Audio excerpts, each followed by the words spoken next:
Bom, minha gente, boa noite. Vamos lá começar a nossa segunda aula do desafio 100 dias. Então, na aula de hoje, nós vamos analisar um problema que é bem comum entre os alunos, né? Principalmente quando a gente se depara com temas que têm alguma palavra diferente, que não é tão familiar. Então, na aula de hoje, a gente vai falar sobre o fato de você abrir a prova e olhar para o tema e pensar, eu não entendi esse tema. Então, eu selecionei algumas dúvidas que são recorrentes, né, que são comuns, as que eu mais escuto dos alunos. Ah, professor, acho que eu não entendi o tema. E aí, a sequência de aulas do nosso desafio é baseada nisso, nas dúvidas mais recorrentes dos alunos. Então, na aula de ontem, né, nós estabelecemos algumas técnicas aqui para que os alunos aplicassem quando não soubessem nada sobre o tema. Na aula de hoje é quando o aluno encontrar um tema que ele acha que ele nunca viu ou não entendeu, né, a frase temática. Então vamos lá. Nós temos uma técnica chamada direcionamento temático. Essa técnica, ela vai ajudar o aluno a entender o tema quando ele vier de uma forma genérica. Então, como assim? Bom, primeiro a gente vai explicar a técnica dizendo o seguinte: para você entender melhor o tema, você vai receber um tema genérico. Então, o que que você vai fazer? Você vai colocar ali no tema algumas palavrinhas que vão te ajudar a entender melhor esse tema. Então, vou dar um exemplo aqui. Quando o tema vier uso de agrotóxicos no Brasil, apenas isso. Não veio mais nada, não tem uma pergunta, não tem um direcionamento, não tem nada. Qual que é a sua, é, é, qual que é a sua intenção aqui nesse tema? Primeiro, você tem que estabelecer qual o caminho que você vai guiar nesse tema, porque o tema é genérico. Por que que eu escolhi esses temas? São temas que geralmente são escolhidos pelo INEP ou são escolhidos pela VUNESP, né? Temas mais genéricos. Então, o que acontece aqui? Nos temas genéricos, perceba, não tem um direcionamento, não tem uma pergunta, não tem. É o aluno que vai ter que fazer esse recorte na hora da prova. Então, o que que a gente vai fazer aqui? Quando o tema vier genérico, você vai incluir ali, põe entre parênteses do lado do tema, desafios, por exemplo. Quais os desafios para o uso de agrotóxicos no Brasil? Ou você vai colocar quais as consequências? Quando eu pergunto quais os desafios, fica mais fácil de eu entender a pergunta do tema. Quando eu coloco quais as consequências, fica mais fácil. Eu posso estabelecer alguma consequência do uso de agrotóxicos no Brasil, ou seja, eu estou direcionando. Então, a técnica, ela vai abordar exatamente isso. Quando vier o tema genérico, você mesmo vai criar um tema ali, ó, vai anotar no cantinho do tema uma dessas expressões, ou desafios, ou caminhos, ou consequências, ou os impasses, por exemplo, a respeito daquele tema, para você transformar esse tema numa forma mais fácil de compreender. Então, vamos aqui a alguns exemplos, né? O uso de agrotóxicos no Brasil. O tema é genérico, não tem nenhum direcionamento. Enquanto a sua, a sua concorrência vai estar ali pensando, caramba, o que que eu vou falar aqui? Que repertório que eu vou usar? Que argumento que eu vou utilizar? Você já vai estar direcionando. Você vai escolher se você quer falar dos desafios do uso de agrotóxicos, você vai escolher se você quer falar das consequências disso, ou se você quer caminhos, né, para o uso de agrotóxicos no Brasil. Se você quiser defender, por exemplo, a continuidade do uso de agrotóxicos, mas que queira equilibrar, tá? Então você vai partir dessas perguntas para poder entender melhor o tema. Aqui eu trouxe outro exemplo que também está na nossa lista dos 100 temas, né, para você fichar e revisar até o dia da prova. Então, qual é o que eu tenho aqui? Leitura em tempos de tecnologia. Não tenho direcionamento novamente. Então, eu falo ali quais os desafios para estimular a leitura, né, em ambientes digitais, por exemplo. Eu posso trazer ali quais os desafios. né, da leitura no momento agora, né, de tantas tecnologias. A banca, ela traz o tema de uma forma hipergenérica. Ela não fala que tipo de tecnologia, ela não fala se é inteligência artificial, ela não fala se é na rede social. Ela deixa 100% em aberto para o aluno escolher o que ele vai direcionar. Então, aqui, quando eu coloco quais os desafios para estimular a leitura entre jovens, um exemplo, né? Eu estou criando ali um recorte desse tema. Então, eu já estou ali ajudando a minha mente a desenvolver esse tema, a partir do momento em que eu coloco ali na minha redação.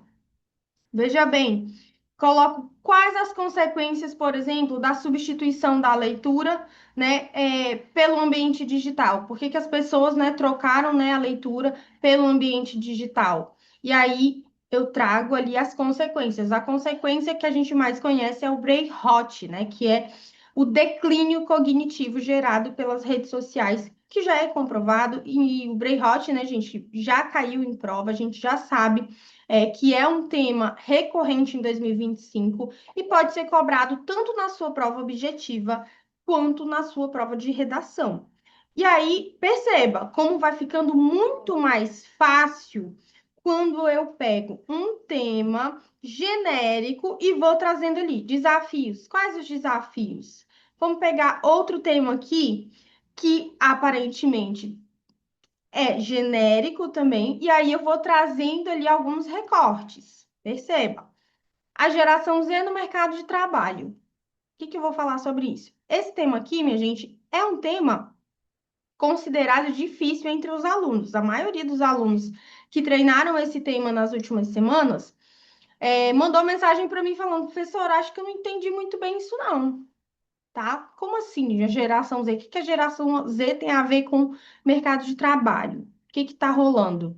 E aí eu fui explicar. Gente, olha só, primeira coisa, geração Z nem quer ser CLT. Começa daí, não tá nem querendo trabalhar de carteira assinada. E aí entra toda aquela polêmica a respeito do 6 por 1, né? Da carga de trabalho semanal. Entra aí vários problemas relacionados às gerações. Então, eu posso trazer esse tema que é genérico, que fala de geração Z e mercado de trabalho de uma forma genérica, e trazer quais os desafios enfrentados pela geração Z, por exemplo, né, no mercado de trabalho. Eu tenho alguns desafios aí. Eu tenho a questão do preconceito também, né, de idade. Tem uma disputa de idade muito grande entre as gerações. Muita gente chama o pessoal da geração Z de preguiçoso, fala que eles não querem trabalhar. Enquanto a geração Z muitas vezes fala que as outras gerações estão acostumadas a serem exploradas no mercado de trabalho. Então, a gente tem aí um intenso debate relacionado à diferença de idade, né, as gerações. Aí aqui eu posso trazer também a questão das consequências. Qual a consequência dessa incompatibilidade entre a geração Z, né, entre a expectativa da geração Z e o mercado tradicional, convencional? A primeira expectativa que é quebrada aqui, com certeza, é a questão do retorno, né? Do trabalho, do retorno financeiro. Porque hoje nós temos aí, gente, nós sabemos que as pessoas ganham muito dinheiro como youtuber, como influenciador, né? No mercado digital a gente sabe que as coisas são diferentes, né? E muitas vezes a pessoa não precisa ter nenhum tipo de formação, né, para estar no mercado digital. Então, a geração Z cresceu nesse ambiente. E aí fica muito difícil você explicar para uma pessoa da geração Z que ela vai trabalhar muitas horas por semana para ganhar um salário mínimo. Então, e não só para a geração Z, né? A gente que não é da geração Z, por exemplo, muitos profissionais, muitos colegas de trabalho, né, do meu setor que trabalham na sala de aula, é, acham totalmente diferente o fato de eu não trabalhar na sala de aula presencial, o fato de eu preferir trabalhar no digital. Por quê? Porque, gente, o retorno é completamente diferente, a rotina é completamente diferente. Então, fica muito difícil você ajustar a expectativa e a realidade. É por isso que é tão pedido esse debate e é tão mexido, né, na sociedade essa questão do 6 por 1, porque a principal demanda é o quê? As pessoas querem ter tempo para viver, elas não querem viver para o trabalho. Então, a gente tem aí, qual a consequência disso? A gente tem um monte de gente da geração Z que não trabalha, simplesmente o desemprego está lá em cima nessa geração. E o mercado não quer contratar quem é das outras gerações, ou seja, tem um descompasso aí na questão de contratações, de empregos, né? Então, essas são as principais consequências, tá? Quais os caminhos para promover um ambiente de trabalho mais acolhedor, adequado, mais flexível, né, e inovador para essa geração? Eu também posso trazer esse lado da minha redação. Percebam, eu peguei aqui só temas genéricos, temas que são a cara do Enem, porque o Enem ele gosta muito de tema genérico. Valorização do trabalho. Assim, é um negócio que você pode falar, tá, eu posso falar de valorização do trabalho em várias coisas, em vários ambientes. Posso falar de qualquer tipo de trabalho. A valorização da herança africana. Qual herança? Qual delas? Do que você está falando? Então, todos os temas escolhidos pelo INEP geralmente são mais genéricos. Por quê, gente? Porque é uma prova que vai ser aplicada para mais de 2 milhões de candidatos. Então, não pode ser um recorte muito fechadinho, senão não vai conseguir alcançar todos esses alunos, entendeu? Vai ser muita gente eliminada da prova imediatamente pela redação. Então, é por isso que o Enem ele precisa cobrar temas mais amplos, mais genéricos, para que o aluno vá lá e faça o seu recorte. Assim, ele elimina menos candidatos, né? Mas ele também melhora a qualidade dos candidatos. Então, assim, não é que ele não quer eliminar, ele quer eliminar, mas ele não quer eliminar todo mundo, tá? Ele quer trazer ali bons candidatos. Então, os temas genéricos, eles geralmente são aplicados pelas bancas em vestibulares mais concorridos, né? Justamente por isso.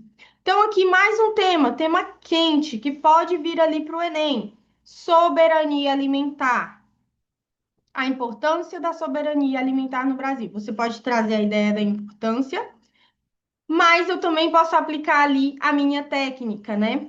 Quais os desafios para garantir a soberania alimentar no Brasil, né? Então, eu posso trazer aqui a ideia, no contexto da desigualdade social, no contexto da dependência do mercado externo, né? Porque hoje o mercado brasileiro, ele trabalha 100% focado na exportação dos alimentos.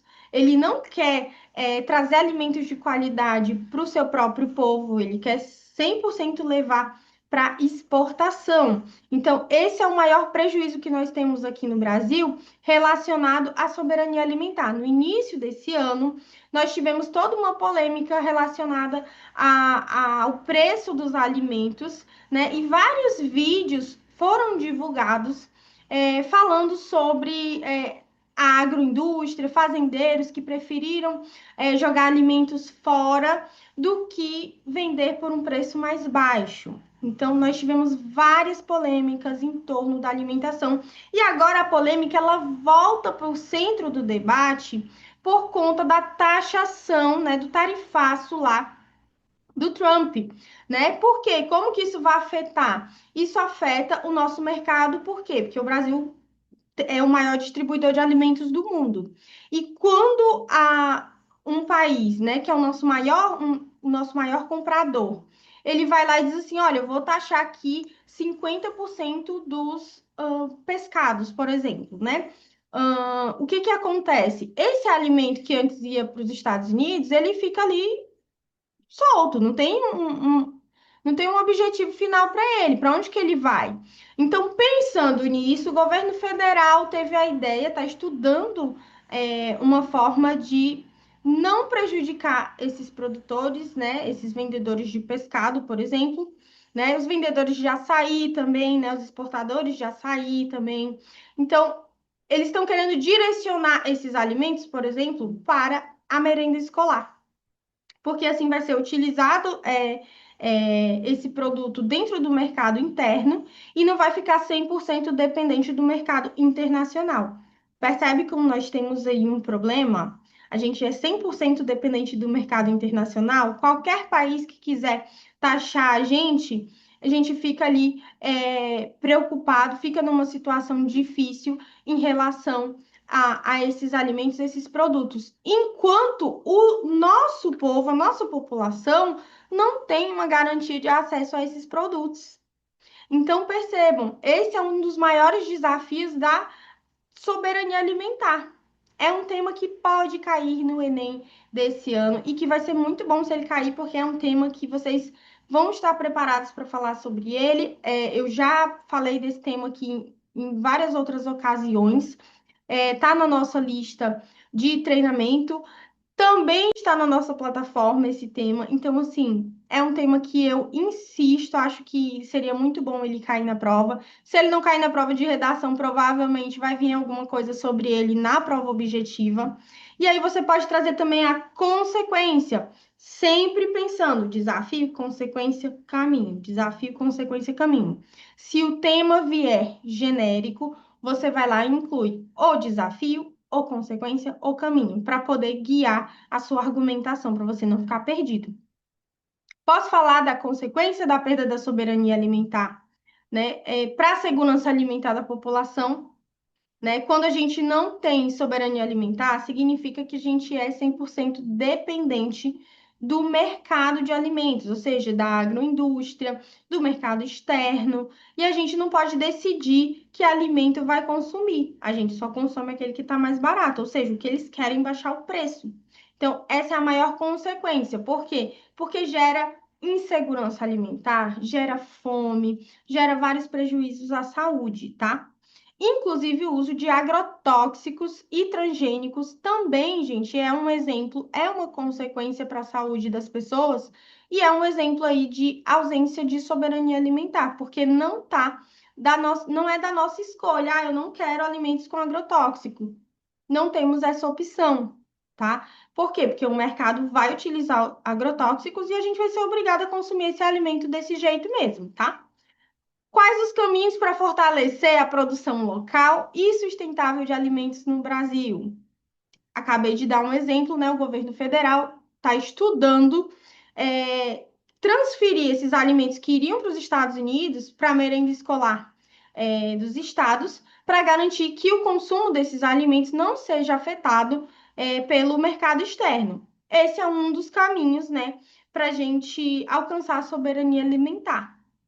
Então, é um tema que, gente, é um tema que parece difícil, porque se você abrir sua prova e tá lá assim, soberania alimentar, muitos alunos nem sabem o que é soberania.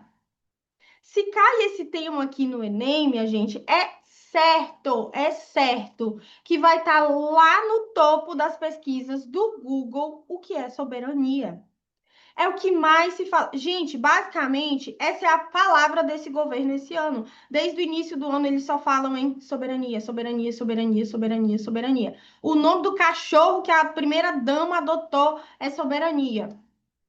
Aí falaram de produzir lá no início do ano, né? Quando lançou aí várias, várias inteligências artificiais, né? Para concorrer com o chat GPT. E aí o Brasil, né, o governo brasileiro, falou assim: ah, a gente também vai criar uma inteligência artificial própria, o nome vai ser soberania. Soberania. Então, o que acontece? É a palavra desse ano para esse governo.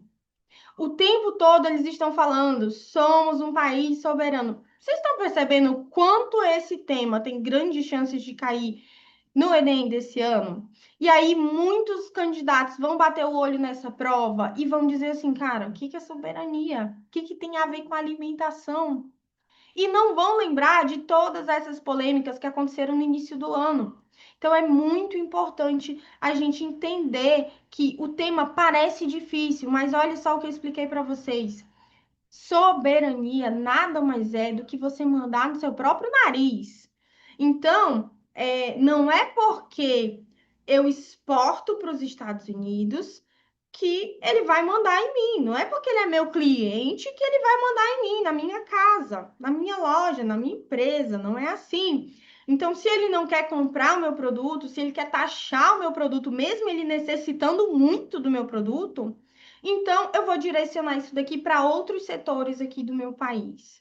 Né? Eu vou investir aqui na minha população, eu vou procurar outros mercados que têm interesse, tem outros países que querem comprar. Basicamente é assim que funciona a soberania dentro da geopolítica internacional, não só brasileira, tá? E quando a gente fala de soberania alimentar, é justamente isso. Poxa, a base alimentar dos ribeirinhos, por exemplo, é o açaí e o peixe.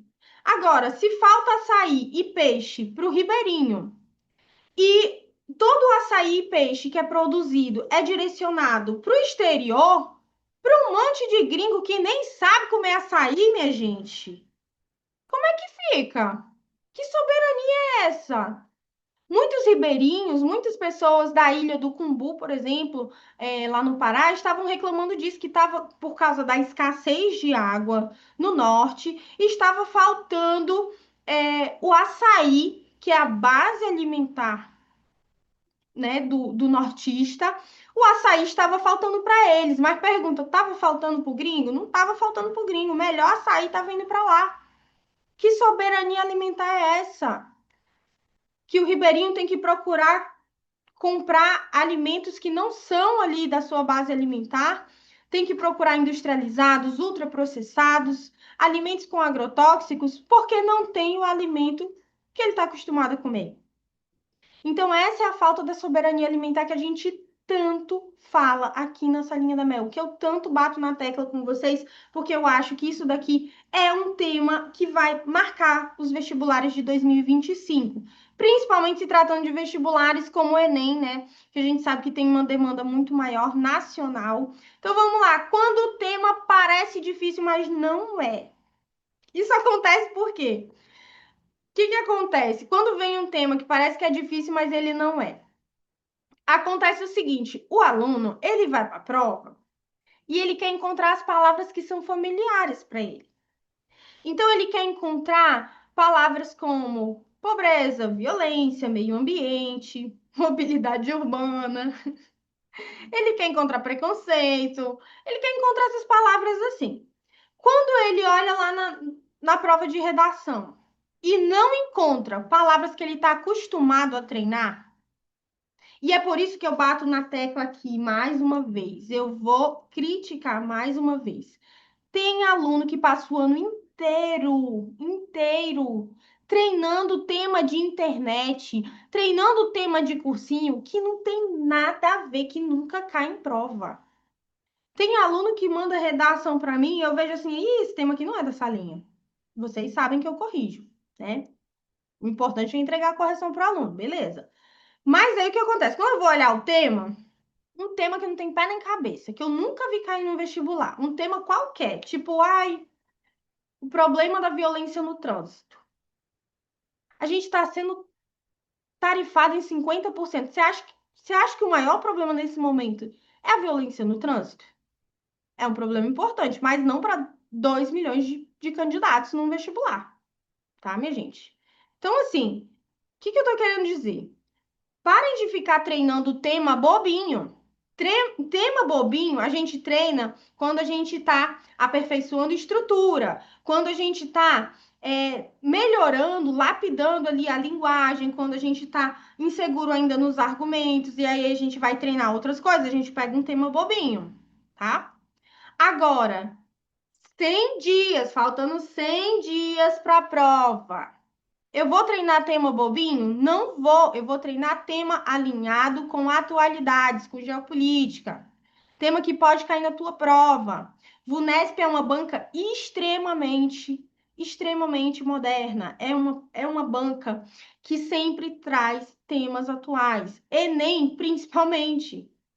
O formato de questões do Enem são de temas atuais, são de propagandas, são de assuntos que viralizaram, né? Então, o aluno tá lá treinando, ai, meio ambiente, mobilidade urbana. Ai, a importância da reciclagem. Gente, eu nunca nem vi esse tema cair em prova. Aí chega lá no dia da prova, tá lá escrito assim: arquitetura das redes sociais. O menino surta. Caramba, que? Redes sociais? Arquitetura? O que que isso tem a ver? Quando a gente fala de arquitetura, a gente está falando do quê? Como que as coisas são? Como que elas funcionam? Como é que eu vou arquitetar isso daqui? Como que elas funcionam? Como que elas são feitas? Então, tudo que tiver arquitetura, a gente já sabe como que é feita ali. Qual que é a lógica da rede social? Como ela é arquitetada, né? Gamificação. Se vier essa palavra gamificação, você vai saber entender o sentido da palavra? Gamificação, o sentido da palavra gamificação. Alguém sabe o que é? Bota no chat para mim aí, se você sabe o que é. Gamificação significa o quê? Que eu estou ali trazendo. Qual que é a lógica dos games? Você vai passando fases, né? Você vai ganhando pequenos prêmios. Você vai ali sendo premiado por alguma coisa que você fez. Olá. E a rede social atualmente, ela traz essa lógica. Tudo que é gamificado, tudo que te traz essa ideia de, eu vou ser premiado por tal coisa, ou eu vou trazer um ranqueamento, tudo isso agrada, porque a gente está acostumado com essa lógica. Então, tudo que traz a ideia de gamificação, professora, vai cair isso na prova? Não. Vai não? Deixa eu já mostrar para vocês aqui como é que cai isso daí na prova. Arquitetura hostil. Arquitetura hostil é o quê, professora? É a forma como as ruas são arquitetadas, são construídas, né, para excluir determinados perfis de pessoas. Geralmente o quê, minha gente? Mendigo, morador de rua, né? Pessoas em situação de rua, viciados. Então, para evitar a presença dessas pessoas, muitas lojas e muitas prefeituras criam ali projetos, né, arquitetônicos que impossibilitam a presença, né, dessas pessoas, a presença constante dessas pessoas nesses espaços. Isso que é arquitetura hostil. Eufemização da violência. Nossa, o que que é isso, professora? Se você está estudando língua portuguesa, você sabe o que é eufemismo. Eufemismo é quando eu suavizo alguma coisa. Então, no lugar de eu dizer, nossa, aquela menina ali, meu Deus, é gorda. Agora, quando eu digo assim, aquela menina, ela é cheinha, né? Eu tô suavizando uma crítica que eu tô fazendo ao corpo dela. Não deixou de ser uma crítica, não deixou de ser algo negativo, só que eu suavizei. Então, a eufemização, ela é muito, muito, muito presente, principalmente em violência simbólica. Então, é muito chique você usar esse vocabulário na sua redação, porque você não vai mais só falar de violência simbólica que todo mundo fala, você vai falar de eufemização da violência, que é o que? Suavizar a violência para que ela não seja perceptível. Idiosincrasias. Nossa, professor, o que é isso? Idiosincrasias. Já caiu isso, inclusive, em redação nota 1000 do Enem. Teve 2 alunos que utilizaram essa expressão em redação nota 1000 no Enem. Significa o quê? As peculiaridades, os contrastes de algo, tá? Então, vamos entender o que é essa questão do tema. Tema que parece que é difícil, mas na verdade não é. Vou mostrar para vocês alguns temas que parecem difíceis, mas na verdade são muito, muito simples de entender, tá? Só que por terem uma palavrinha ali que não é familiar, muitos alunos travam em relação a esses temas, tá? Então vamos lá. Eu tenho aqui gamificação da misoginia. O que é gamificação da misoginia? Eu já expliquei para vocês que a lógica da gamificação é o quê? Você premiar certos tipos de coisas, né? De situações em uma determinada plataforma. É você premiar algumas situações. Então, dentro da lógica da internet, se eu estou falando de misoginia, eu estou falando de violência simbólica ou física contra mulheres. Estou falando de preconceito contra mulheres. Então, como que eu falo dessa ideia de gamificação da misoginia? Eu estou querendo dizer que nas redes sociais, quanto mais se fala sobre misoginia, quanto mais falas e discursos contra mulheres, mais os posts são engajados. Ah, professor, isso não existe. Professora, você viajou, isso não existe. Existe sim. Nós temos aí vários grupos, por exemplo, de Red Pills, né, como são conhecidos, que basicamente só abordam isso. Ah, como não encontrar uma mulher interesseira? Ah, sinais de que uma mulher é rodada. Sinais de que uma mulher é interesseira. Ah, não fique com uma mulher assim, assim, assim. Então, são inúmeras falas misóginas, inúmeras falas preconceituosas. E essas falas preconceituosas, misóginas, direcionadas a mulheres, geralmente são muito engajadas. Então, a importância de você entender como elas são engajadas significa que existe uma gamificação, ou seja, quanto mais discursos eu tenho contra feministas, por exemplo, mais eu sei que eu vou ter engajamento. Eu sei que eu vou ter engajamento. Por quê? Porque vai vir um monte de gente a favor e um monte de gente contra lá nos comentários. Então, é uma espécie de gamificação, tá? É o uso de técnicas de jogo, né, para estimular o ódio contra mulheres, tá? Então, você vai buscar o quê? Você precisa substituir um termo complicado por uma explicação simples. Identifique, você já sabe o que é gamificação. Se cair isso na prova, você já sabe, técnica de jogo. Premiação, no caso. Gamificação do ódio. Você já sabe que é o quê? Premiação do ódio. Gamificação do racismo. Você já sabe que é a ideia de premiar, de trazer técnicas aí de jogo, de engajamento para discursos racistas, né? Sempre que vier relacionado a isso, você já vai entender.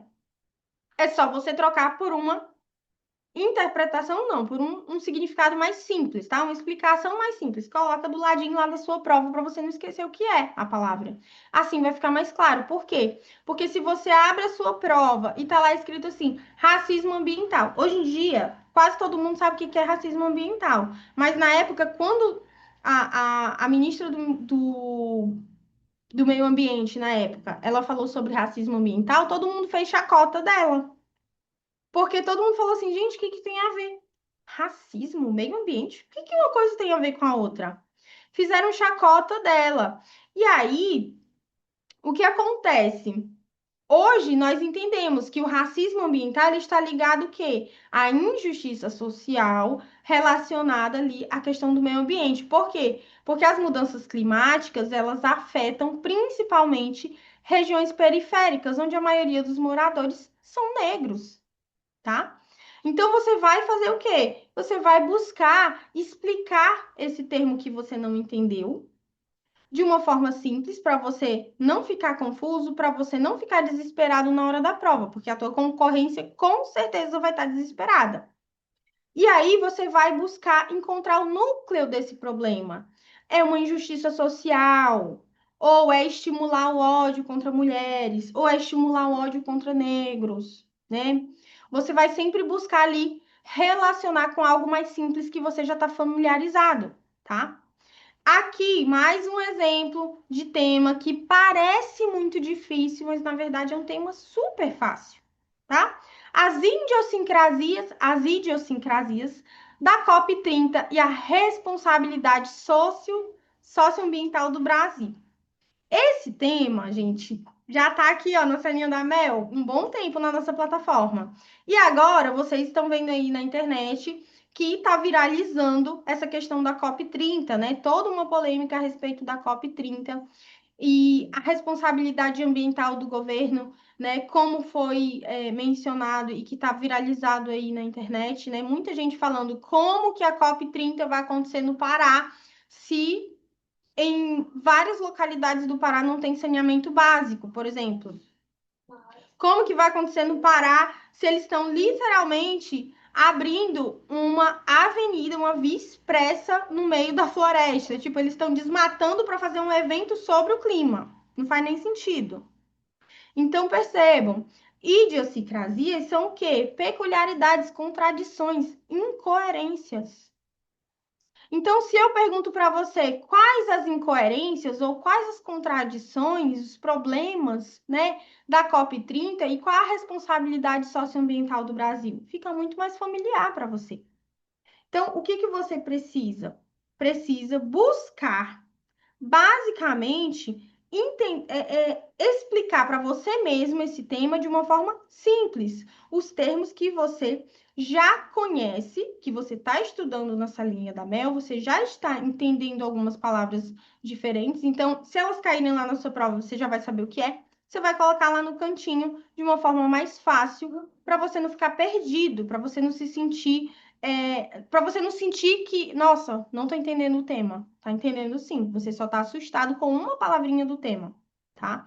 Então, se eu fosse reescrever esse tema, caiu lá na minha prova as idiosincrasias do COP30, né, e a responsabilidade socioambiental do Brasil. Se eu fosse reescrever isso para ficar mais fácil, eu ia colocar as contradições da atuação do Brasil frente à crise climática, né? E a COP30. Fica muito mais fácil de eu buscar argumentos, de eu buscar repertórios, de eu fazer uma linha de raciocínio quando eu entendo o tema, né?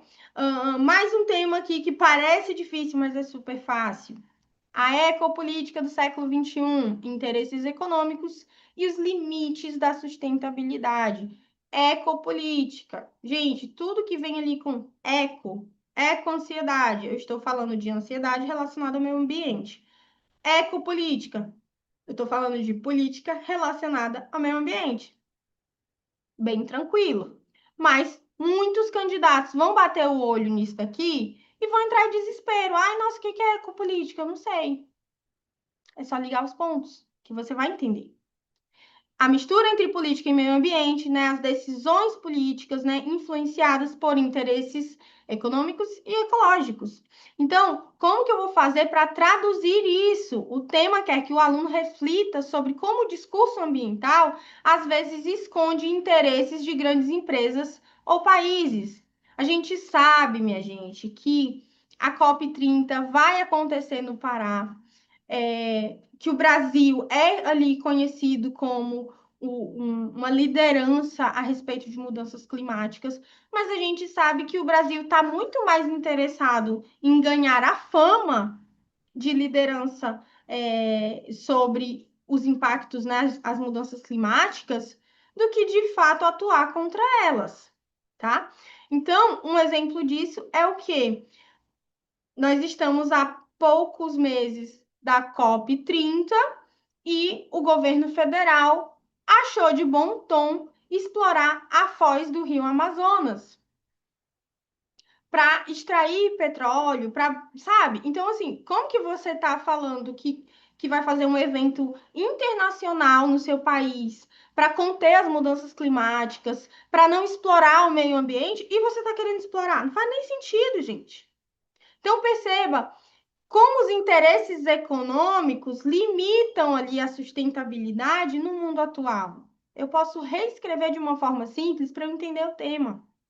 Não é para você escrever sobre o tema que você está criando na sua cabeça. É só uma forma de você entender melhor o tema e direcionar seus argumentos, tá? Aí aqui, esse tema já caiu em várias provas do Unesp e sempre gera uma grande dúvida. Todos os alunos, quando vão treinar esse tema, mandam mensagem para mim porque não entendem o que significa, né? Primeiro, porque é um termo em inglês para cair numa prova de vestibular em português, num país de língua portuguesa, né? E aí vem ali, logo em seguida, a superexposição de crianças nas redes sociais e os limites entre o afeto e violação de direitos. Esse tema já caiu diversas vezes na VUNESP, já caiu em diversos vestibulares de medicina da FGV, em vários concursos públicos pelo Brasil e pode cair na sua prova do Enem também, tá? Então, o Charent, acho que é assim que fala, ele vai trazer a ideia de como os pais, né, eles podem invadir a privacidade dos filhos e expô-los demais né, nas redes sociais. E aí, gente, eu preciso que você entenda o seguinte, ó, às vezes a banca ela vai trazer um termo em inglês, mas se for no caso do Enem, por exemplo, fiquem despreocupados, porque o Enem ele costuma trazer em um dos seus textos motivadores o conceito daquele tema. Então, por exemplo, ele trouxe ali dentro do tema uma expressão em inglês, lá no texto motivador, muito provavelmente ele vai trazer a explicação do que é isso, tá? Como aconteceu lá em 2018, que caiu aquele tema super difícil que era sobre o algoritmo, e aí a prova veio explicando o que era o algoritmo, como ele funcionava, né? Então, esse tema que parece difícil, mas na verdade ele é muito fácil, porque na verdade você vai falar, você vai argumentar se os pais têm o direito de expor os filhos ou não, se eles precisam resguardar o direito dos filhos ali em relação às redes sociais, tá? Super tranquilo. Outro teminha que parece difícil pela expressão, né, que não é familiar, mas é um tema super fácil. Eufemização da violência contra negros no Brasil. Então, é o uso da linguagem suave ou ambígua para mascarar algo grave, tá? Então, eu posso traduzir isso, reescrever para o quanto a linguagem, né, muitas vezes humorística, né, também, ela pode esconder o racismo ou a violência contra negros. Outra dica importante aqui para vocês é a seguinte: quando você pegar um tema, por exemplo, sobre humor, você pode usar isso daqui como argumento, fica muito bonito, a linguagem melhora e aí você sobe a sua nota. Por quê? Quando você coloca lá que o humor, muitas vezes, ele pode trazer uma eufemização da violência, olha só, fica muito bonito o seu argumento, a forma como você está explicando como essa violência acontece. Então, aqui na Salinha da Mel, eu gosto que os alunos estudem redação de uma forma integral e não aquele jeitinho, sabe, de antigamente, como as pessoas ainda ensinam, né, na sala de aula presencial. Esse tipo de coisa aqui é para o Enem, esse daqui é para a VUNESP, esse daqui é assim, é não sei o quê. Não é assim. Redação é redação em qualquer lugar, em qualquer banca. A banca é que decide o que ela vai aplicar. Não sou eu que vou definir. Porque o Enem só vai aplicar isso daqui. Não vai. Isso daqui pode cair sim na sua prova, como já aconteceu muitas vezes dos nossos alunos utilizarem os nossos materiais, o mesmo material usar para diversas bancas de vestibulares, né? E melhorar ainda mais a argumentação por conta disso, desses materiais que trazem informações diferentes. Então, você vai olhar para o texto motivador do tema de redação que você está treinando hoje, o texto motivador que você está treinando na redação de hoje pode ser um argumento ou um repertório que você vai usar na redação amanhã. Tá? Então, assim, não fiquem presos nessa caixinha aí sabe, de antigamente, como o povo estudava redação, não. Porque isso daí é bobeira, sabe? É bobeira. Você vai ficar travado. Não vai saber responder uma pergunta, não vai saber ter um repertório, nada, porque na sua cabeça só existe o quê? Utopia. Não é por aí. Tudo que a gente pega de informação serve ou como repertório, ou como argumento, ou como uma forma mais bonita da gente expressar a nossa linguagem, né, o nosso discurso. Então, tudo isso daqui é informação que você vai selecionar e relacionar para melhorar a sua nota, para atingir os seus objetivos. Arquitetura hostil. Bom, aqui temos uma foto autoexplicativa sobre o que é arquitetura hostil, né? Essas construções que são bem comuns principalmente no eixo Rio-São Paulo, né? Aqui no Rio de Janeiro tem bastante isso daqui debaixo de viaduto, que são essas pontas, essas pedras, assim, para evitar que usuários de droga ou moradores de rua, né, pessoas em situação de rua, durmam debaixo da ponte, durmam debaixo do viaduto. A professora não pode, não? Alguns políticos defendem que isso, né, fazer esse tipo de coisa é incentivar a permanência deles no vício, ou na rua, não está ajudando, mas incentivando.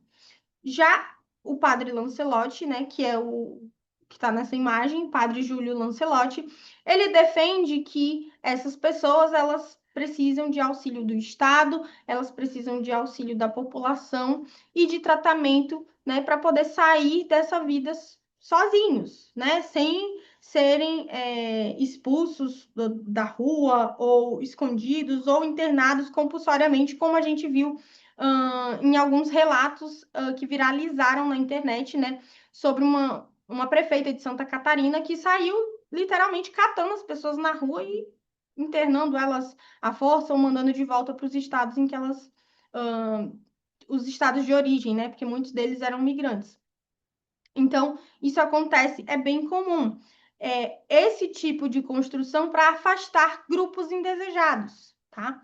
Isso daqui também é bem utilizado, gente, fora do Brasil, não só para afastar usuários de drogas e pessoas em situação de rua, não. Mas isso daqui também é utilizado em lojas de grife de luxo fora do Brasil para que pessoas pobres não, por exemplo, não descansem perto da loja chique, tá? Isso também acontece. Então, nós temos aí esse nome que é diferente, arquitetura hostil. Por quê? Porque ele traz a ideia de uma arquitetura urbana que não acolhe, que é hostil, pelo contrário, ela agride, né, para que a pessoa saia daquele ambiente. E aqui, qual que é o maior problema, gente? O acesso à cidade, o direito de permanecer na cidade. Parece que a cidade tem dono. É esse o maior problema. A gente tem isso como direito, mas algumas pessoas não sabem que isso é um direito. Se eu quiser dormir debaixo do viaduto, eu posso, porque a cidade também é minha. É basicamente isso. Vocês entenderam? Então, aqui eu tenho uma trava comum do aluno. Por quê? Porque ele não entende muito bem essa ideia de arquitetura hostil. Ele acha que o nome é diferente, né? Mas é só você entender que é a exclusão social e invisibilização dos mais pobres, tá? Então, os espaços urbanos, eles excluem moradores de rua e populações mais vulneráveis. Bem tranquilo, bem tranquilo. Gamificação. Vou até beber uma aguinha aqui na minha micro garrafinha. Gamificação da misoginia.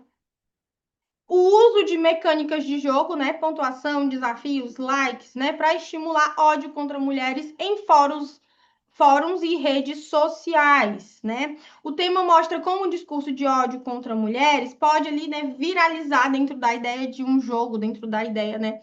Gente, isso acontece muito em redes sociais tipo Discord, né, tipo Telegram, as pessoas gostam de engajar certas coisas. Aí cria hashtag. Gente, as trends lá do Trend Topics, né? No caso, lá do Twitter, né? Do finado Twitter, que agora é o X. Aquilo ali nada mais é do que uma técnica de gamificação. Os assuntos mais comentados são os que ficam no topo, né? Então, o aluno já viu isso acontecer muitas vezes na rede social. Não é uma novidade para ninguém isso daqui. Mas você vai lá na prova do Enem, abre sua prova, tá escrito gamificação da misoginia. O menino dá um branco na hora, de nervoso. É o nervoso que atrapalha vocês. Não é que você não entendeu o tema, você entendeu o tema, mas você ficou tão nervoso quando viu uma palavra que você não estava esperando que você travou. Então, como que a lógica de jogo, vamos pensar numa forma simples de traduzir esse tema. Como que a lógica dos jogos online alimenta o ódio contra mulheres nas redes sociais? Simples, muito tranquilo. Então, é muito tranquilo esses temas. Parece difícil, mas é muito fácil. Se você não sabe o que é uma efeméride, eu vou explicar para você que é o quê? É quando a gente está ali ultrapassando ali um marco, né, de comemoração de uma determinada coisa. Então, este ano nós temos ali o marco de 10 anos da criação da lei de feminicídio no Brasil.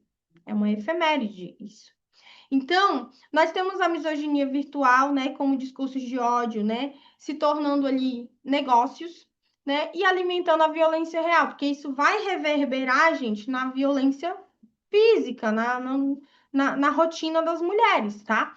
Então, percebam, eu tenho aí 10 anos da lei do feminicídio.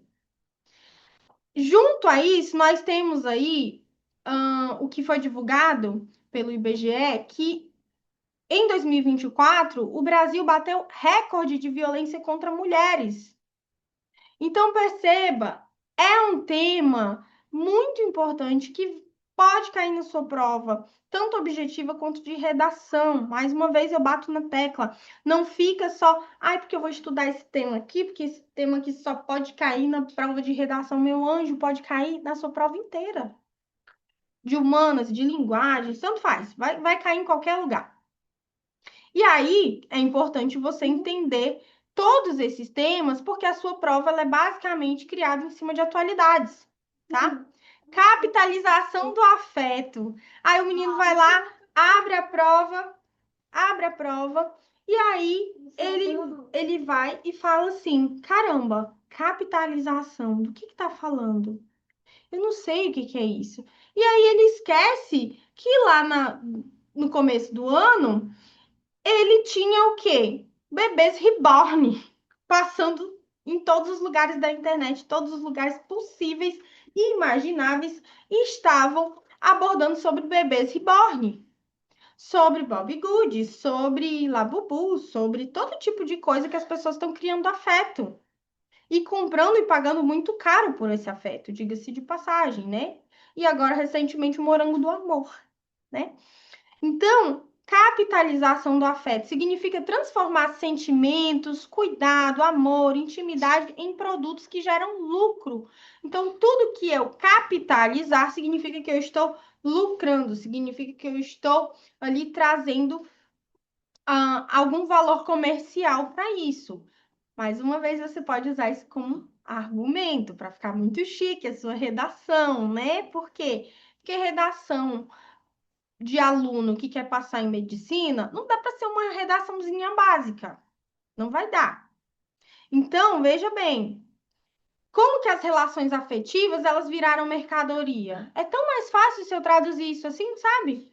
Então, enquanto a tua concorrência vai estar lá surtando porque não sabe nem o que que é capitalização, não entendeu o que que é, muito menos capitalização do afeto, você está lá. Como que as relações afetivas viraram mercadoria? Aí, professora, eu posso usar a musiquinha lá do OnlyFans na minha redação? Pode.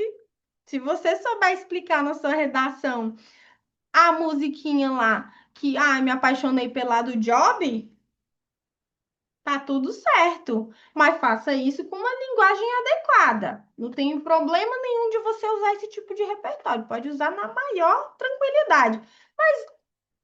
Melhora essa linguagem. Traz ali uma interessância para sua redação. Não vai fazer de qualquer jeito. Fazer assim, sabe? Mercantilização dos sentimentos nas redes sociais e no consumo digital. Essa também é uma forma de reescrever esse tema, né? Além dessa outra forma que eu expliquei para vocês aqui também. Então, o aluno vive nesse mundo, mas muitas vezes ele não percebe que isso tem nome. Então, todas essas coisas que eu falei para você, o bebê reborn, o labubu, todas essas coisas, a gente vive nesse mundo, vê esse monte de coisa acontecendo e não sabe que isso tem um nome, né, específico, que é a capitalização do afeto, mercantilização das relações, tá? Isso me lembra muito a questão da solidão. É um dos temas que também podem cair nas provas aí para quem vai fazer vestibular VUNESP, FGV de medicina e vestibulares militares, tá? Atenção, vai fazer vestibular militar, cai muito sobre temática de solidão no mundo. E aí você vai abordar justamente isso. Quanto as pessoas se utilizam hoje de inteligência artificial para meio que compensar essa solidão do mundo moderno, tá? Racismo ambiental.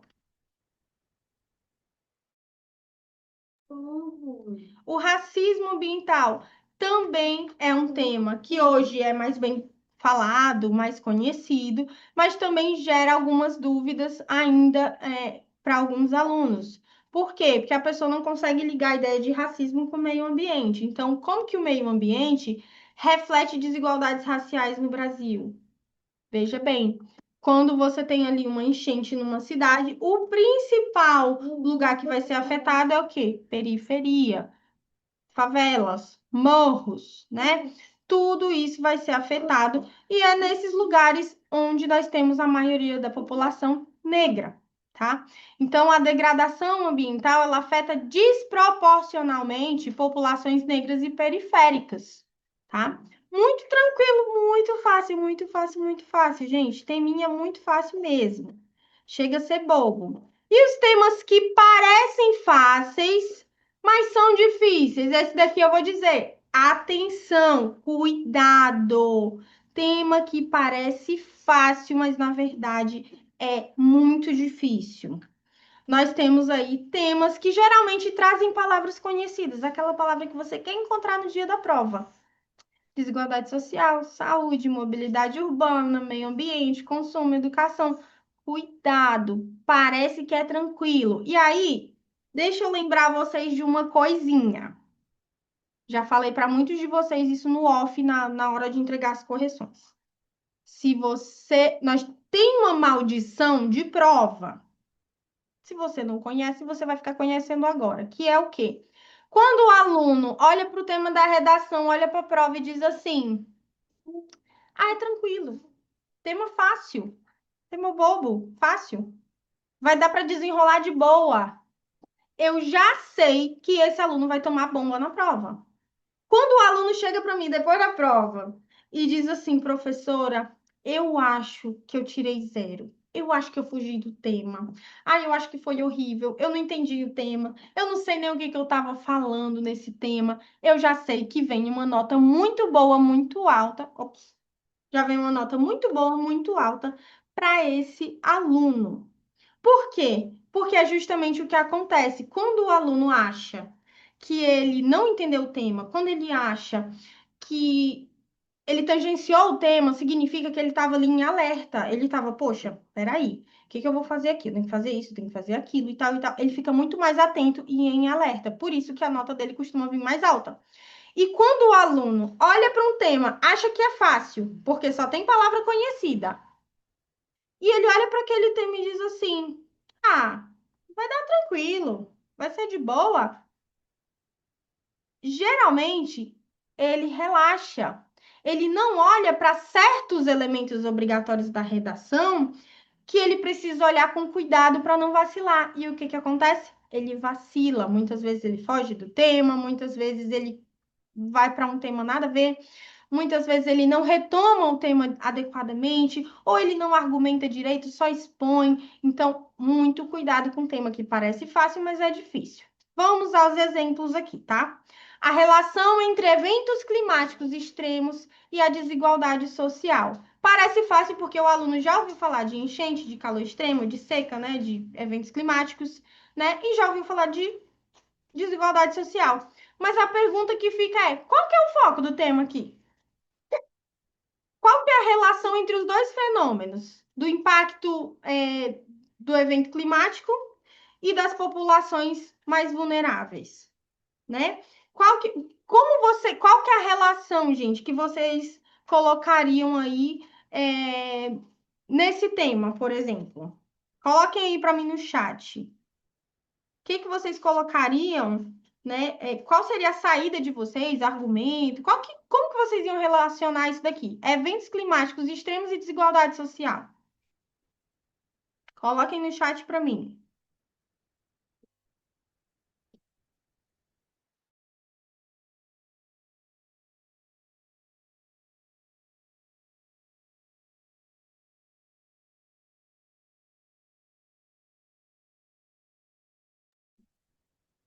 Cadê vocês, minha gente? Vocês estão aí? Travaram nesse tema?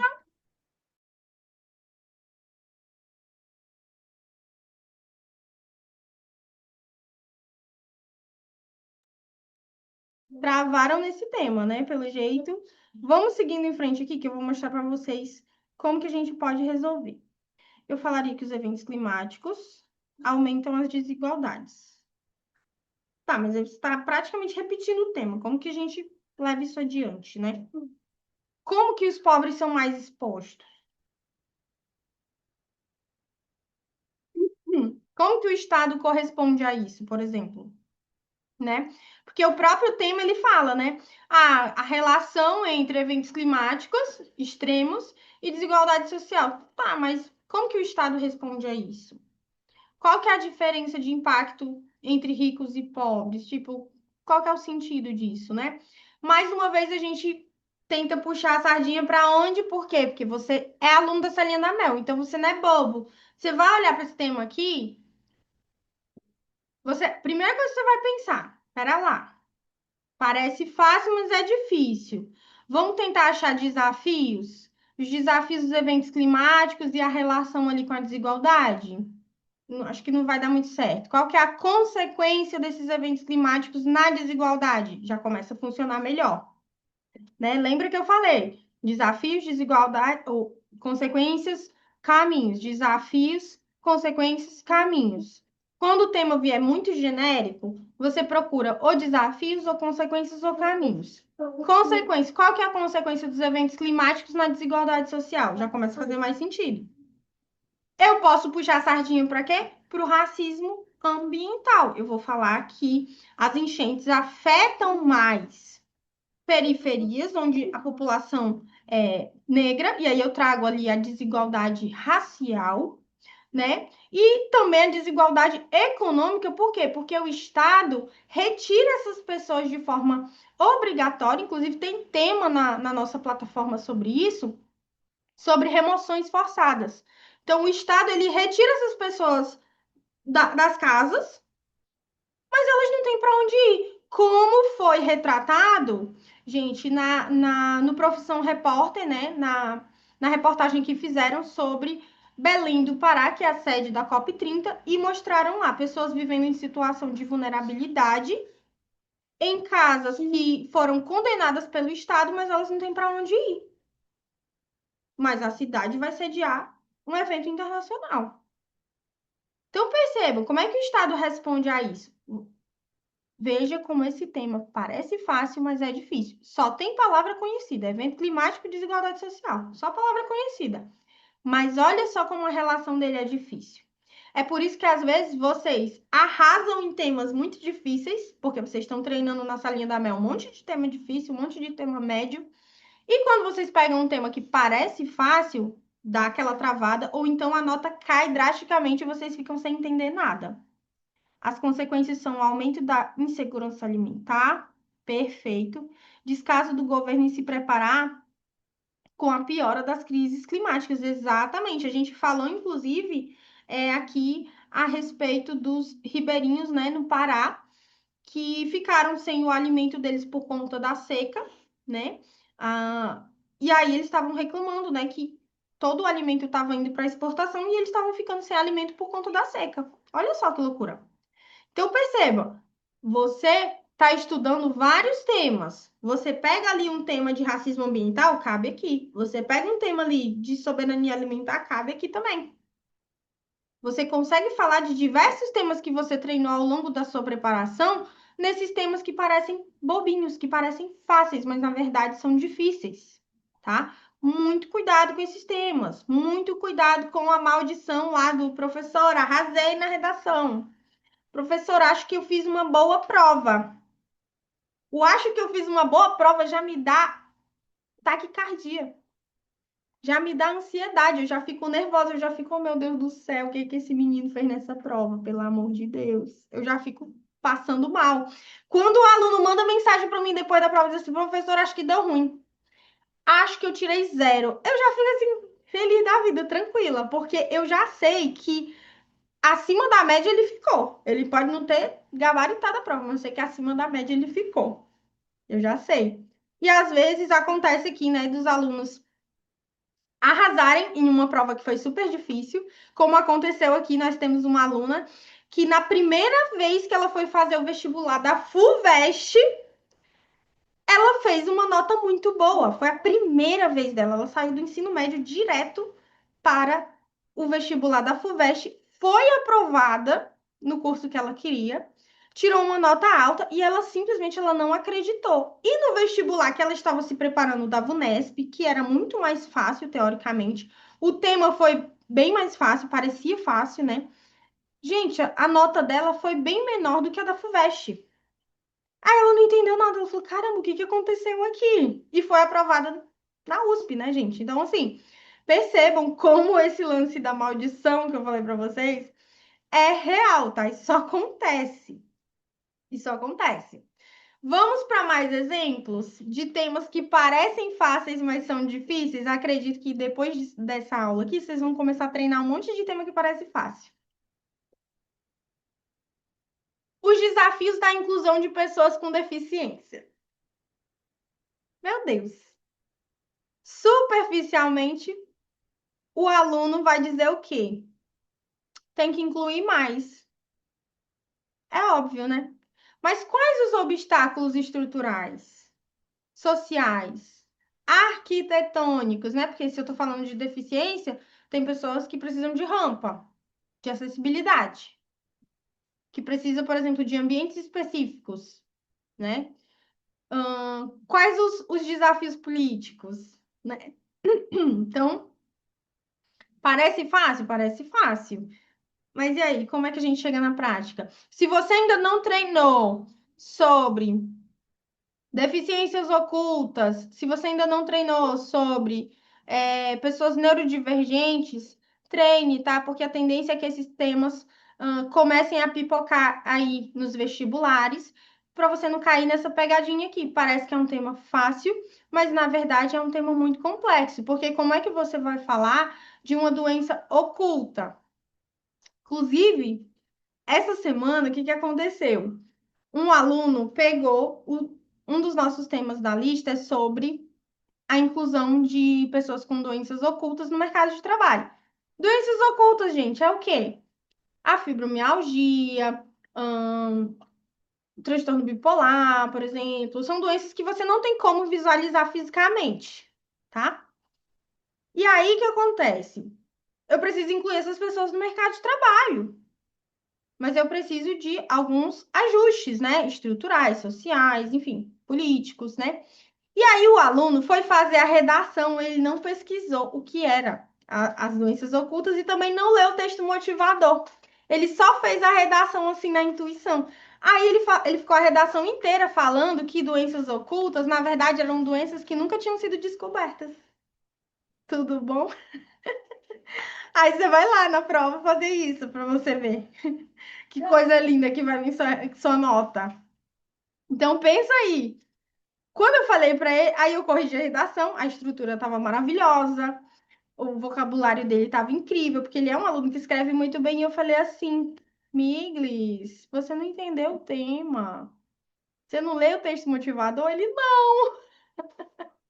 E aí escreveu um negócio totalmente sem pé nem cabeça, falando que as doenças não tinham sido descobertas ainda. Foi isso que ele pensou.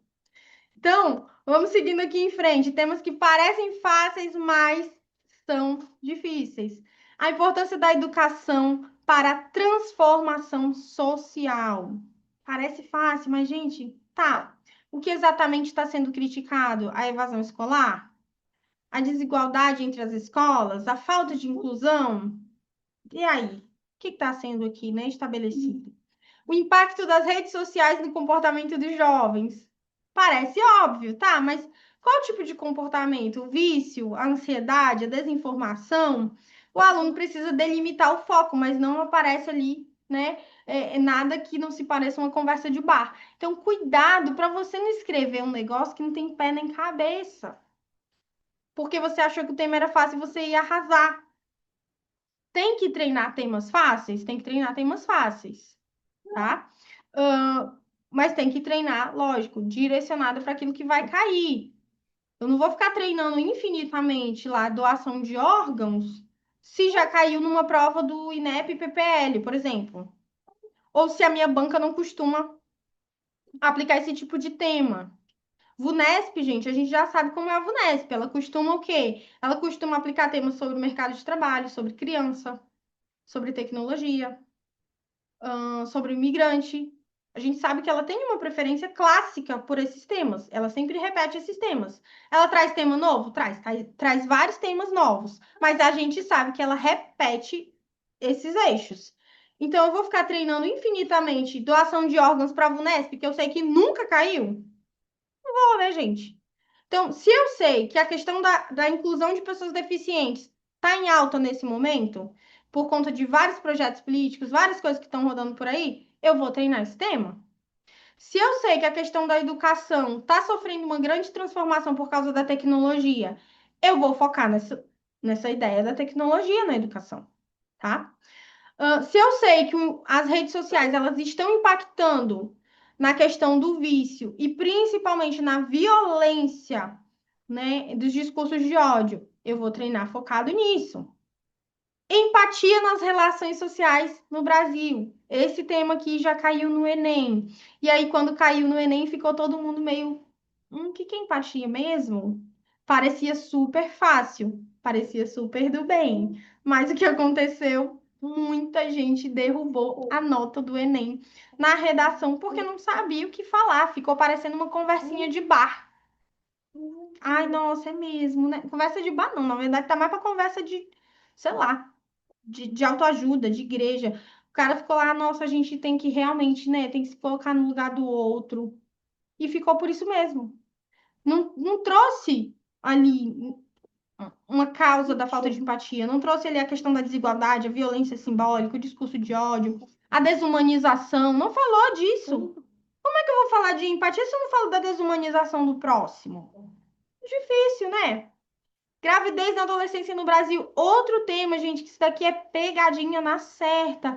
Parece super fácil, mas eu preciso falar de problemas estruturais, falta de educação sexual, abstinência como política pública. No Brasil, a gente ainda acredita que o melhor anticoncepcional é não transar. É isso que o político brasileiro ele acredita, que as pessoas, as meninas, né? Porque na cabeça do político brasileiro, a culpa da gravidez na adolescência é somente da mulher. Ah, porque a menina ela precisa ser pura, ela não pode ter relações sexuais, ela tem que ser uma pessoa fechada totalmente em si, ela não pode fazer isso. E acabou.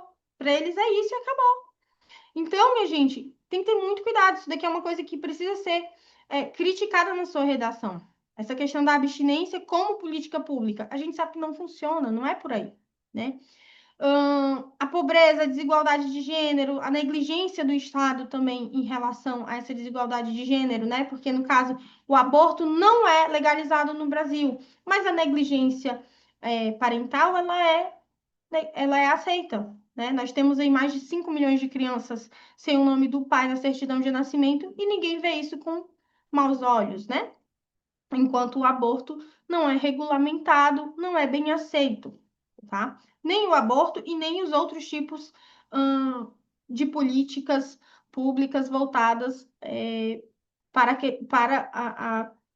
a diminuição ali dos índices de gravidez na adolescência. Basicamente, todos os governos falam só que as pessoas precisam se abster de ter relações, tá? Então, vamos lá. Dos temas que parecem fáceis, mas na verdade são difíceis. Quais que vocês acharam mais, assim, chatinhos? Quais que vocês acharam mais chatinhos? Desafios da inclusão, importância da educação, impacto das redes sociais no comportamento de jovens, empatia nas relações sociais ou gravidez na adolescência. O que que vocês acharam aqui mais difícil desses temas que parecem fáceis? O que que vocês acham que ia dar uma balançada na nota de vocês? Coloquem aí no chat para mim. E agora, finalmente, temas que parecem difíceis e realmente são difíceis, né? Manipulação do comportamento do usuário pelo controle de dados na internet. Gente, quando saiu esse tema aqui, a única coisa que eu pensei foi: como que vai retomar tudo isso? Como que vai retomar tantas palavras assim, em todos os parágrafos, né? A gente sabe que o foco temático é uma coisa imprescindível na sua redação. E esse tema aqui, para mim, eu achei o mais desafiador de todos, porque para retomar esse tema é muito difícil, são muitas palavras. Então, aqui realmente foi uma coisa que eu achei pesada. O aluno acha que é para falar que o celular escuta tudo e que as redes viciam, né? Mas, na verdade, exige muito conhecimento, né? Exige conhecimento sobre dados, né, comportamentais, decisões, consumo, opiniões políticas, né, dados que são explorados ali sem consentimento. Então, assim, exige muito conhecimento do aluno. Para mim, esse daqui foi o tema mais difícil de todos os Enems, né, assim, de toda a história do Enem. Para mim, esse foi de longe o tema mais difícil, tá? Mas tema difícil vocês também precisam treinar, né, gente? Porque nunca se sabe quando ele vai cair, né? O custo ambiental da computação no século XXI. Não sei, sinceramente, não sei se esse tema é difícil para vocês. Coloquem no chat para mim. Vocês acham que esse tema é difícil? Porque no meu caso, deve ser porque eu sou milênio. Eu achei esse tema difícil, tá? Quando eu vi a primeira vez. Então, não sei, pode ser um ponto de vista meu. Pode ser uma deficiência minha, achar que ele é difícil, e para vocês vai ser tranquilo. Mas o que que eu acho de difícil nele? É você falar desse custo ambiental da computação no sentido de que você vai falar de mineração de metais raros, você vai falar de gasto energético, né? Principalmente de data centers.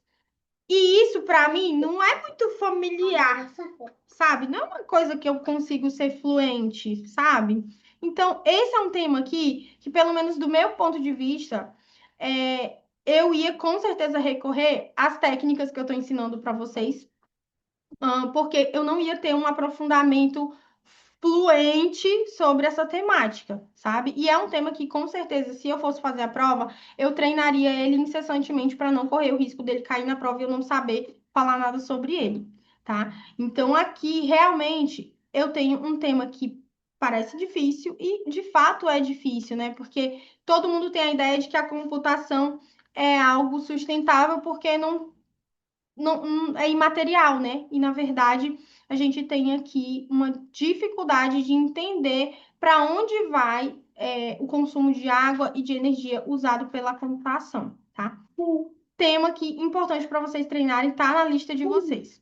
Taxação de grandes fortunas também é um tema quente para 2025, né? Porque tá nesse momento, tá no centro dos debates aí em todas as casas, né? No Congresso Nacional, na Câmara, no Senado, está em debate acirrado sobre taxação de grandes fortunas.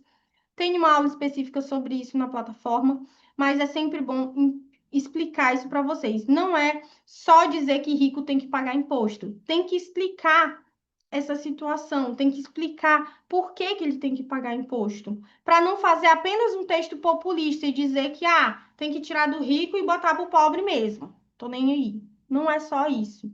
É explicar sobre justiça social, é explicar sobre a questão também de uma política pública que precisa funcionar, que é prevista na nossa Constituição e nunca foi aplicada, né? Então, aqui é muito importante você estudar esse tema e vocês vão ver que ele é um pouquinho difícil, sim, tá? Ele é meio chatinho, na verdade. Ele é chatinho, mas ele não é difícil, não, tá? Ele é bem chatinho, porque ele vai falar ali da questão financeira, ele vai falar da questão econômica, né? E a gente sabe que é meio maçante esse assunto, mas a gente precisa entender, até porque está no centro de vários debates e afeta a nossa vida, né? Outro tema que parece difícil, e de fato é difícil, primeiro porque é um tema sensível e complexo, né? Então vai mexer diretamente ali com os princípios particulares dos nossos candidatos que vão escrever a redação. E segundo, ele é duplamente difícil, por quê? Porque ele tem partícula entre no tema. E a gente sabe que temas que têm partícula entre, né, costumam ser mais difíceis de se posicionar e de retomar esse tema. Então, atenção, não é um tema que eu considero difícil de você defender, tá? É um tema bem tranquilo de você defender, tá? Mas você precisa estudar o tema. Não adianta você ir e falar só no freestyle, não, porque não vai resolver. Então, você vai falar o quê? Da naturalização, da culpabilização da vítima como um pilar, né, dessa violência simbólica, que é a cultura do estupro. Não é ficar só falando como se fosse um argumento de Twitter, ficar falando um monte de abobrinha como se você tivesse só militando na sua redação. A intenção não é essa. É explicar essa relação entre a incitação e a prática de violência contra mulheres. Tema muito importante. Se você ainda não treinou, treine, ele está na nossa plataforma, é um dos temas assim mais treinados entre os nossos alunos. Aproveitando aqui que a gente está falando sobre partícula entre, né? Vamos entender que os temas com partícula entre, eles têm ali um ponto de tensão. Então, eu preciso entender esse tema, né? Preciso compreender esse tema de uma forma que eu vou buscar os dois lados para investigar qual é o impasse que existe entre eles, tá? Sempre que tiver um tema com partícula entre, significa que eu tenho dois lados e tenho um impasse sobre eles, tá? Então, o primeiro tema aqui vai ser o quê? Cultura do estupro, entre a incitação e a prática de violência. Então, aqui eu tenho a incitação simbólica, né? Que pode ser a mídia, o humor, as redes, né? A normalização e a prática concreta, que é a violência física ou violência sexual, né? E aí eu tenho esse conflito. A incitação simbólica, ela legitima ou minimiza a prática concreta, tornando socialmente tolerada, né? E o ponto de tensão é o quê? A banalização, a impunidade, né? Não é punido o agressor, por exemplo, que incita a violência, então, ele não é punido. Então, eu tenho essa impunidade aí como uma marca central ali, um ponto crucial entre a banalização ali da incitação à violência e a prática, tá? Trabalho e a geração Z, entre o modelo CLT e as novas relações de trabalho. Esse tema já caiu na VUNESP esse ano, inclusive, estava na nossa plataforma e já foi aplicado pela VUNESP. Gente, o modelo tradicional do emprego, que é o estável e formal, ele entra em colisão ali, né, com as novas formas, né, de trabalho, as novas relações de trabalho, que é a gig economy, que são trabalhos temporários, né? A de criador de conteúdo, por exemplo, a de autônomo, né? E o conflito é buscar por liberdade e flexibilidade entra em choque com a ausência de garantias e direitos. Eu tenho que defender direitos, eu preciso de direitos, eu preciso de aposentadoria, eu preciso, se eu adoecer, eu preciso ter alguma garantia de que eu vou manter a minha renda, mas eu também quero ter a liberdade, a flexibilidade de ter uma vida. Basicamente é esse o conflito aqui, tá? Então eu tenho a precarização disfarçada de autonomia. Muitas pessoas que trabalham no mercado digital ou que trabalham como entregadores ou sabe, com funções assim, falam muito da questão da flexibilização e da liberdade, mas na verdade é uma situação de precarização bem disfarçada ali de autonomia, tá? Esse é o ponto ali crucial, é ponto de conflito entre o modelo CLT e as novas relações de trabalho. Perceba, tema não é difícil, mas por ter a partícula entre, gera muita dúvida na cabeça dos alunos. Agrotóxicos no Brasil, entre a produtividade no campo e a saúde da população. Então, eu tenho ali uso de agrotóxicos, eu preciso dele para quê? Para alta produtividade agrícola, para vender mais, para produzir mais e vender mais. E eu tenho um impacto na saúde pública, né? É um paradoxo. Por quê? Porque entre alimentar mais e envenenar ao mesmo tempo, eu não sei o que que eu faço. Então, eu preciso de um incentivo ali, eu preciso de uma política pública, né? Por quê? Porque essa política de produção em massa, né, desses alimentos, ela compromete, gente, a segurança alimentar da população. Perceba, é um paradoxo. É um paradoxo, é um impasse que precisa ser resolvido, né? Então, esse é o ponto aqui crucial. Brain-rot, entre o consumo superficial de conteúdo e o declínio cognitivo. Muitos alunos tiveram uma queda assim absurda na nota ao treinar esse tema, tá?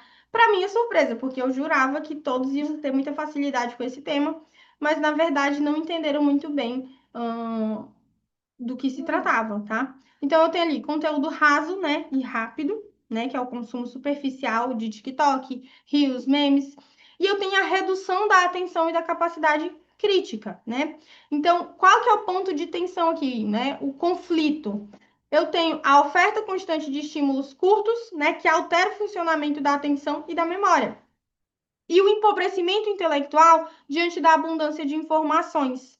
O problema está na cultura digital, que promove excesso de estímulos sem profundidade, gerando ali uma nova forma de alienação cognitiva. Gente, tema meio assim, parece fácil, né? Mas ele gerou bastante dificuldade aí nos alunos. Muitos alunos derrubaram a nota com ele. E aí eu tenho o quê? Crise alimentar no Brasil. Também é um tema que já estava na nossa plataforma, foi aplicado nos nossos simulados e caiu nas provas do início desse ano da VUNESP, tá? Entre o direito à comida e os interesses do mercado, né? O direito humano à alimentação e a lógica do mercado que há de lucro e de exportação, né? Aqui eu tenho como ponto de tensão a mercantilização da fome. Gente, mais uma vez, nós temos aqui uma expressão que não é comum. A sua prova ela pode trazer o tema falando da crise alimentar no Brasil, mas no lugar dela falar crise alimentar no Brasil, ela pode botar a mercantilização da fome. Quem vai fazer FUVEST sabe que às vezes a prova faz isso. Põe um nomezinho diferente ali para você se assustar, mas na verdade está falando da crise alimentar no Brasil, tá? A gente tem essa relação aí, né? O ponto crítico entre essa subordinação ao direito à vida, né? Por conta dos por conta dos interesses econômicos, né? Da agroindústria. Então, a gente tem essa fragilidade, tá? Tema 6, inteligência artificial, entre a inovação tecnológica e o risco à soberania nacional. Mais uma vez, soberania voltando aqui em pauta, porque é um tema muito importante para 2025. A palavra é soberania, não adianta, é o que mais se fala, tanto na questão da inteligência artificial, quanto da alimentação, né? É quem põe as regras da casa, né? É a soberania.